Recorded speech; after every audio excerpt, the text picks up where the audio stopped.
భక్తివన్న ప్రేక్షకులకి శుభోదయం. 24/4/2024 స్వస్తి శ్రీ చాంద్రమానం క్రోధినామ సంవత్సరం ఉత్తరాయణం వసంత ఋతువు చైత్రమాసం కృష్ణపక్ష బహుళపాడ్యమి బుధవారం.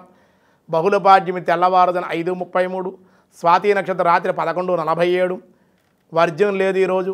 దుర్ముహూర్తం ఉదయం 11:32 నుండి 12:22 వరకు, సూర్యోదయం 5:42, సూర్యాస్తమయం 6:13, అమృత గడియలు మధ్యాహ్నం 2:16 నుండి 4 గంటల వరకు ఉంది. రాహుకాలం మధ్యాహ్నం 12 గంటల నుండి 1:30 వరకు రాహుకాలం. శుభ సమయం ఉదయం 7 గంటల నుండి 8 గంటల వరకు శుభకాలం. మధ్యాహ్నం 3 గంటల నుండి 4 గంటల వరకు శుభ సమయం.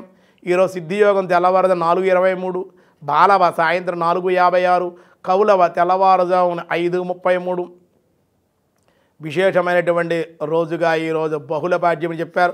సాధారణమైన వ్యవహారాలకే ఈరోజు అనుకూలంగా ఉంటుంది. మేష, వృషభ, మిథున, కర్కాటక రాశి వారికి సానుకూలంగా ఉంది. సింహ, కన్య, తుల, వృశ్చిక రాశి వారికి కూడా చాలా బాగుంది ఈరోజు. అలాగే ధనస్సు, మకర, కుంభ, మీనరాశి వారికి కూడా మిశ్రమంగా ఉంది అని చెప్పడం జరుగుతుంది. భగవద్గీతలో 18వ అధ్యాయంలో కృష్ణ పరమాత్మ ఈరోజు ఏం చెబుతున్నారో చూద్దాం.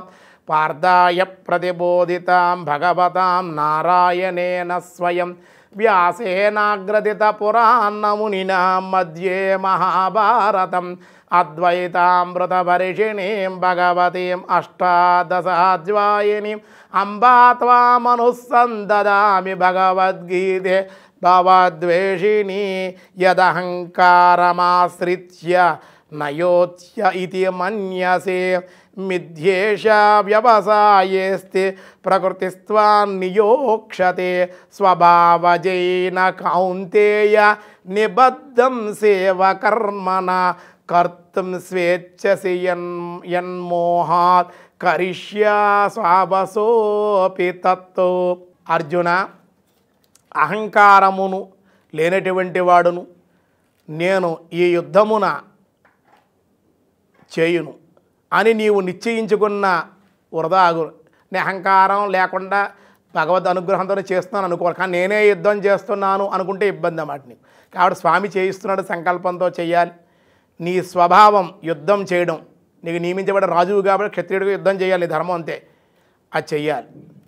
నేను పొరుకొల్పుచున్నాను, నేను చెబుతున్నాను వినవయ్యా నువ్వు.